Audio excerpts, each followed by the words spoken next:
আপোনালোকৰ মিডিয়াৰ থ্ৰুদি আমি বহুত কথাই শুনিলোঁ। আজি বাধা উদ্দেশ্যহীনভাৱে কোনো আইডিঅলজি নথকা, প্ৰিন্সিপল নথকা এজন লিডাৰ হিচাপে যি পাৰ্টিটো national liberation front of Bodoland NLFB সেইটো গঠন কৰিলে, সেইটো একচুৱেলি আমাৰ বড়ো জাতিৰ কাৰণে এটা ভাল ইংগিত নহয়। তথাপিও এটা কথা স্পষ্ট, এইটো just for the time being Hagrama পাৰ্টিটো আকৌ যেন চতুৰ্থবাৰৰ কাৰণে আমাৰ অসমত এলায়েন্স কৰি পেলাই কাৰোবাৰ মানে কান্ধত হাত দি পেলাই মানে কি কয় চৰকাৰ গঠন কৰিব পাৰে নেকি, সেইটো পৰিকল্পনা লৈ পেলাই BPF-এ, মই ডাইৰেক্টলি ক'ব বিচাৰোঁ, BPF-এ ইয়াত জড়িত আছে আৰু এই BPF-এ এই সুযোগটো ল'ব বিচাৰিছে। কিন্তু কথাটো হ'ল আমি বড়োসকল শান্তিকামী। বড়োসকল আমাৰ ব্ৰহ্মপুত্ৰ ভেলীত প্ৰায় ৭,০০০ বছৰ আমি ইয়াত বসবাস কৰি আহিছোঁ। ৭,০০০ বছৰ বসবাস কৰি অহাৰ আপুনি যদি বড়ো হিষ্ট্ৰীটো চাই, বুৰঞ্জীটো চাই, কেৱল মাত্ৰ এই লাষ্ট 34 ইয়াৰ্ছে আমি মুভমেণ্ট কৰিবলৈ বাধ্যত পৰিছিলোঁ। আমাৰ ইথনিক মানে যিমানখিনি ক্ৰাইচিছ আমি নিজে বড়োসকল হেৰাই যাব নেকি বুলি এইটো এটা ভয়। কিন্তু ভাৰত চৰকাৰে 2020 চনৰ 27 জানুৱাৰীৰ একৰ্ডৰ থ্ৰুদি বড়োসকলৰ উন্নতিৰ কাৰণে আৰ্থিকভাৱে, ৰাজনৈতিকভাৱে, সমাজনৈতিকভাৱে যেনেকৈ সহায় আগবঢ়াবলৈ আহিছে বা সহায় আগবঢ়াই আছে, সেইটো একচুৱেলি আমাৰ BPF দলে সহ্য কৰিব পৰা নাই। কাৰণ আগতো সহ্য কৰিব পৰা নাছিল আৰু চাগে ভাৰত চৰকাৰে কিবা এটা কাৰণত তেওঁলোকক দেখিও নেদেখাৰ ধৰণে আছিলে, শুনিও নুশুনাৰ দৰে, মানে জানিও নজনাৰ দৰে ভাও মানে বান্ধি আছিলে, মানে কিবা এটা টেকনিকেল প্ৰব্লেমৰ কাৰণে। কিন্তু আজি ৰাইজেও স্পষ্ট, আগতো স্পষ্ট আছিল, এতিয়া বেছি স্পষ্ট হৈছে। আমাৰ BTR-ত অশান্তি সৃষ্টিকৰ্তা গ্ৰুপটোৱে হ'ল BPF আৰু সেইটো under the leadership of number 1 is Chandan Brahma. He is the master key of creating misunderstanding among the people of BTR।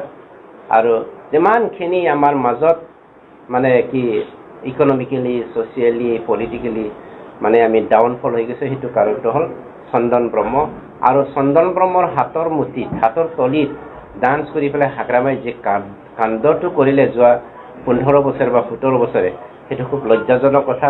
আৰু আজিৰ দিনত যি মটিভেৰে BPF-এ আকৌ কাম কৰিবলৈ গৈছে, সশস্ত্ৰ সংগঠন গঠন কৰাই পেলাই বা জন্ম দিয়াই পেলাই, সেইটো আমাৰ অসমৰ BTR-ত থকা সকলো জাতি জনগোষ্ঠীয়ে বুজি পাইছে আৰু ধৰিব পাৰিছে।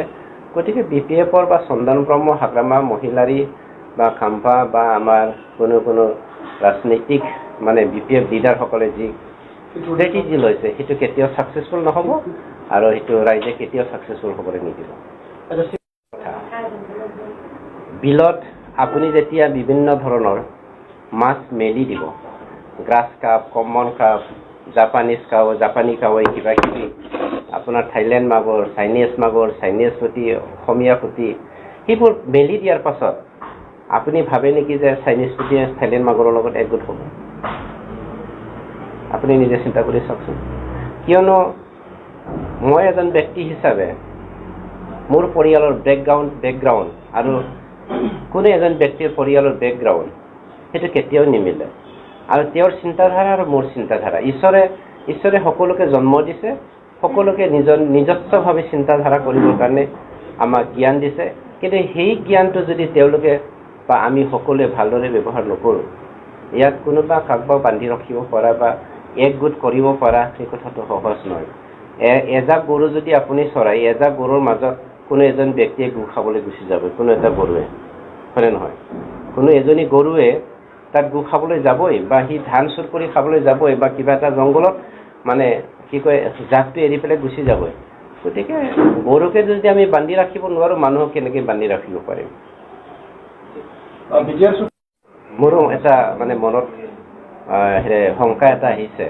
কিন্তু এবছৰ হ'ল আমি আমাৰ NDP এক্স ৱৰ্কাৰসকলক, কমৰেডসকলক, মানে যি ল'ৰাসকল, যি আমাৰ বন্ধুসকল, বান্ধৱীসকল জংঘলৰ পৰা অহা সময়ত ঘৰলৈ উভতি যাওঁতে এটা চকলেট কিনিও আমি মানে ঘৰত নিজৰ ভাই ককাই ল'ৰা ছোৱালীৰ সন্মুখত যাব নোৱাৰা অৱস্থাত আছিলে।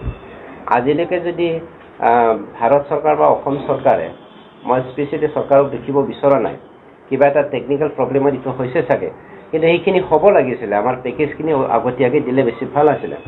সেইটো চাগে ইয়াত ইনফেক্ট পৰিছে নেকি ক'ব নোৱাৰোঁ, আৰু পৰিব যেন লাগে, সেইটো মই অনুভৱ কৰিছোঁ।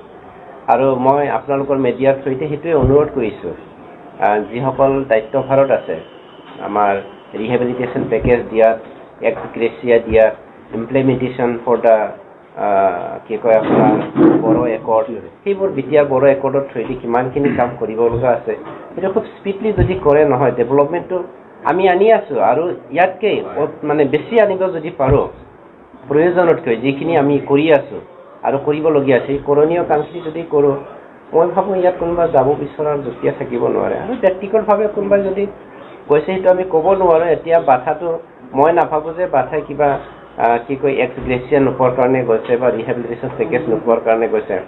তেওঁতো NDBৰ ভিতৰত আটাইতকৈ ধনী NDB আছিল, ক্ৰৰপতি হয়। সেই মানুহজনে 4 লাখ বা 10 লাখ